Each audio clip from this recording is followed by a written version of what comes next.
もしネット上でやり取りしているその相手があなたを奴隷にしようとしていたら、2019年某日、福岡県福岡市、助けてください。街灯のない山道に止められた車の中で震えながらそう口にした女性。裸で手足を縛られた彼女の目の前では、出会い系サイトで知り合い、この日初めて会った男がその体を見下ろしていました。男の名は今泉重弘。彼は女性を強引に押さえつけ、耳元で囁きます。俺には暴力団との付き合いがある。逆らえばどうなるか分かってるな。お前は俺の奴隷になるんだよ。次の瞬間、彼が取り出したのは金属製の孫の手とライター。今泉はその孫の手をライターで炙り、女性の局部に押し当てたのです。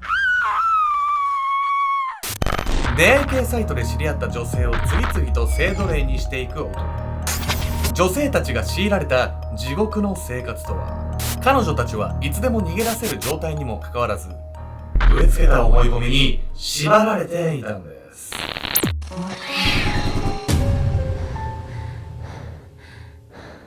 おざす、ラブブです。ケンちゃんです。世界線が混ざっちゃったんですけど、ラブブが流行り終わりぐらい。そうなんだ。多分この動画が公開されるぐらいには終わっちゃうんですけど、あれなんで流行ってんだろう。中国の IP なんでしょ、なんで流行ってるのかって、なんか誰かが付け出したからっていうことよね、きっとね。ケンちゃんの活動範囲では分かんないと思うけど、そのラブブの活動範囲ではラブブもいいんだよ、やっぱり。あ、そうだね。そうそうそう。分かんないから教えてください。今回は福岡県で起きた驚愕の事件をご紹介します。犯人はなんと7人もの女性を脅迫し、奴隷として扱っていたんです。現代でさ、しかも7人もでしょ、信じられない話よね、どうやってそうやってさ、7人もの女性を陥れることができたわけよ。これ本当に恐ろしい話ですよね。犯人は女性たちの心に思い込みを植え付け、絶対に逃げられなくするんです。男は最終的に裁きを受けることになるんですが、法廷に姿を現した際の発言に誰もが驚くんです。悪びれない男。2021年6月16日、福岡県福岡市福岡地方裁判所の法廷には重苦しい空気が張り詰めていました。ゆっくりと扉が開き、姿を現した男の名は今泉重弘。多くの視線が注がれる中、今泉はうつむくこともなく、涼しい顔で被告人席に腰を下ろします。被害者の弁護人が読み上げるのは、被害女性のうちの一人の言葉。私はもうこれから先、交際も結婚もできないと思っています。その男を一生刑務所から出さないでください。法廷に響いたその言葉に静まり返る傍聴席。女性が一生涯異性との交際も結婚もできないと語ったことからもわかるように、今泉が彼女たちに強いたのは、言葉にするのもはばかられるような地獄の生活でした。中には全治2ヶ月の重いやけどを負い、皮膚移植をしても跡が消えなくなってしまった被害者も。今泉は17歳から30歳の女性7人を1年5ヶ月にわたって言いなりにし、私欲のままにいたぶってきたのです。法廷に立つ今泉に改まった様子はなく、服装も逮捕時と同じ。読み上げられる被害者の訴えにも一切動じていませんでした。そして話を聞き終わると、今泉ははっきりとこう言ったのです。被害女性が言っていることは全部デタラメです。そんなわけないじゃないのよ。だって実際に怪我してる人もいるんだから。検察もね、同じように追及したんですが、今泉は信じられない弁明をするんです。実際に負傷していたり重いトラウマを負った女性が数多くいる中、女性たちの証言を全て嘘だと言い切った今泉。彼は怪我を負わせたのは SM プレイに過ぎないと言い張り、終始ふてぶてしい態度を貫いたのです。今泉は公判中、口元に笑みを浮かべることさえあり、傍聴席から怒りの声が上がる場面も。7人もの女性の人生を台無しにしておきながら、被害女性をなおも嘲笑い続けるその男。そもそも彼のようなただの中年男が、なぜ1年以上もの長きにわたり女性たちを支配できたのでしょうか。時は遡り2018年7月、福岡市で一人暮らしをしている佐藤亜希さんは真剣な様子でスマホを見つめていました。お小遣いをくれる優しい方いませんか？出会い系サイト上にそう書き込んだ佐藤さん。バイトで生計を立てている彼女は暮らしていくだけで精一杯の状態でしたが、好きなアーティストのライブにどうしても行きたくて交際をすることにしたのです。その投稿に反応したのが片桐大輝というハンドルネームの男性。もしよかったら援助させていただけませんか？プロフィールを見るに、彼は有名大学を卒業した高年収のサラリーマン。メッセージを交わしてみると、言葉遣いも丁寧で気遣いのできる男性に思えました。感じも良さそうだし、きっと大丈夫ね。こうして佐藤さんは片桐と実際に会うことに。待ち合わせをした駅の改札には、スーツ姿のごく普通の中年男性がやってきました。はじめまして、アキさんですか？爽やかな笑顔で声をかけてきた片桐の様子にネットを通じた出会いが初めてだった佐藤さんも胸をなで下ろします。片桐は話し方も落ち着いており、並んで歩いている最中も車道側を歩く紳士的な振る舞いでエスコート。うちに来ませんか？お金もそこでお渡しします。佐藤さんも初対面で相手の家に上がることに抵抗がなかったわけではありません。しかし片桐とすっかり打ち解けていた彼女はその提案を受け入れ、彼の家へ向かうのです。初対面で家に誘う時点でちょっとアウトな気がするんだけど、それに応じちゃうってことはそれだけなんかさ、男のことが印象よく見えてたってことなのかしら。この後の犯行を見てもわかるんですが、犯人はね、相手の心に付け入ってね、思うがままにするっていうテクニックに長けているんです。片桐に誘われるまま彼の部屋へ訪れた佐藤さん。彼女はその部屋へ足を踏み入れると同時に少しの違和感を覚えました。ここに住んでるの？佐藤さんが通されたのはワンルームの質素な部屋。テーブルの上には飲みかけのペットボトルやコンビニのレシートが散らばり、高年収の男性の部屋のイメージとはかけ離れていたのです。緊張しなくていいですよ。片桐は変わらず柔らかな口調でそう話しますが、この後佐藤さんは自分の嫌な予感が当たっていたことを身をもって思い知るのです。そういえば俺さ、暴力団と付き合いがあんだわ。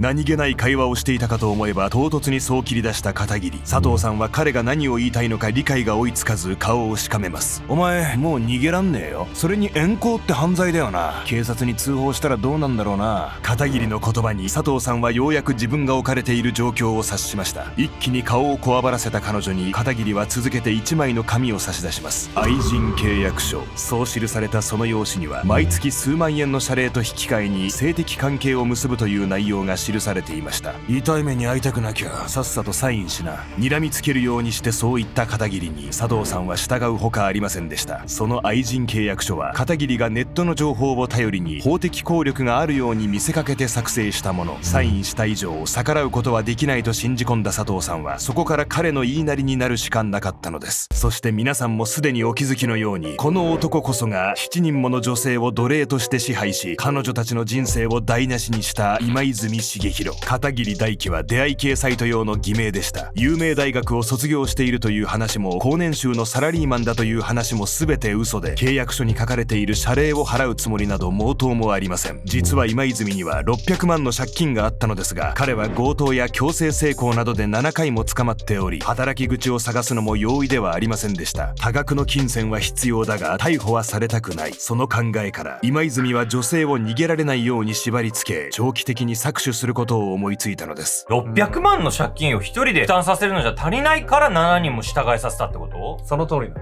す。佐藤さんを支配下に置いた今泉は間髪入れずに次の標的を探し始めるんです。佐藤さんと同じように支配下における次の女性を探し始めた今泉。そして佐藤さんの時の経験を踏まえ、彼は以降の作戦を変更しました。家は危ない。騒がれでもしたら近所に知られちまう。そう考えた今泉は以降、知り合った女性を車に乗せ山奥へ連れて行ったところで脅しをかけることにしたのです。この近くに付き合いのある暴力団事務所がある。俺の愛人にならないならどうなるか分かってるよな。今泉は逃げ場のないその状況に怯えきった女性の衣服を無理やり脱がせ、手足を拘束。全裸の写真を撮影して弱みを握り、所持品から保険証や社員証を抜き取りました。そうやって逆らえば社会生活や人間関係に危害が及ぶ恐怖を植え付けるのです。女性たちはその場で愛人契約書にサイン。このようにしながら今泉の巧妙な心理操作に7人もの女性が陥れられていったのです。確かにこれは同じ目にあったらめちゃくちゃ怖いし、従わないともうやばいことになっちゃうって思わされる気持ちもわかるわね。ただね、今泉は監禁などの物理的な手口をね、使ったわけではないんです。女性たちは彼に呼ばれた時以外はね、普通に社会生活を送ってるんですよ。それなのに1年以上も逃げ出そうとする人がいなかったのは一体なぜなんでしょうか。見せしめとなった女性。女性たちを愛人契約書で縛り付けた今泉はそこから性欲の赴くままに彼女たちを呼び出し性行為を強要。呼び出しメッセージへの反応が少しでも遅れると激怒し、愛人契約書を盾にこう責め立てました。契約違反だ。違約金を払え。現金をその場で絞り取ることもあれば、持ち合わせがなければクレジットカードでキャッシングをさせることも。7人の女性から搾取を繰り返し、手に入れた額は最終的に570万円にも及びました。そして女性たちは何があっても警察へ通報することはありません。それは弱みを握られ恐怖を植え付けられていたためでもありましたが、実際に通報しようとして地獄を見た女性がいたことが一番の理由でした。その女性は当時21歳の中村美咲さん。彼女は今泉と出会ったその日、人気のない山奥へ向かって車を走らせる彼に違和感を覚え、バッグの中のスマホに手を伸ばしました。すると中村さんがスマホを掴んだ瞬間、車を急停止させた今泉。彼は中村さんの手を勢いよく掴み、こう言い放ったのです。お前、警察に通報するつもりじゃないだろうな。バレちゃったっていうのは、女性の行動をね、めちゃくちゃ警戒してるのは当然のことよね。そうなんですよ。そしてね、通報っていうのは今泉が一番意味嫌う行為なんです。禁忌を犯した中村さんは他の女性の比ではないくらい悲惨な結末が待っていたんです。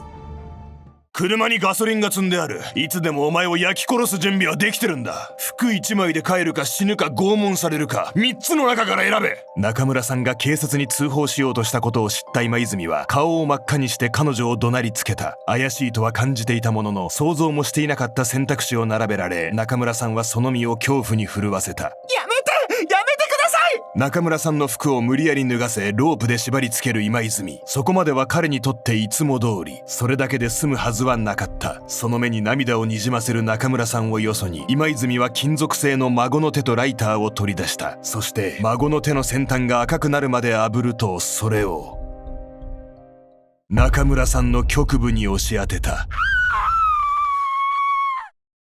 中村さんの体の火傷は皮膚移植の手術をしても消えないほどのものに、彼女は一生かけても拭えないトラウマを目に見える形でその体に刻むこととなったのです。えげつなさすぎるわよ。こんなんされたら一生異性と向き合えないような、そんな屈辱を与えられたも等しいわよね。このようにね、悲惨な目に遭わされた女性がいたこともあり、今泉の支配下にいた女性っていうのは通報ができなかったんです。しかしね、彼は結局1年5ヶ月も経てば勇気ある行動に出る女性も出てくるんです。2019年12月、今泉の支配下にあった女性のうち1人が警察に通報。1年5ヶ月の間、7人の女性を好き放題にし続けてきた彼がようやく逮捕の運びとなります。強制わいせつ致傷、強盗、強制性交の罪で起訴された今泉は、逮捕から1年後の2021年7月29日、懲役41年の判決に。刑法では複数の罪を犯した際に刑期を合算する併合罪の仕組みがありますが、併合罪を適用したとしても上限は懲役30年。今泉に課された41年という異例の判決は、併合罪の遮断というさらなる特例が適用された結果下されたものでした。また難しい言葉。併合罪の遮断っていうのはどういう法律なの？この併合罪の遮断が適用されることには今泉の前科が関係してくるんです。というわけで本日のメトラキーワード、併合罪の遮断について。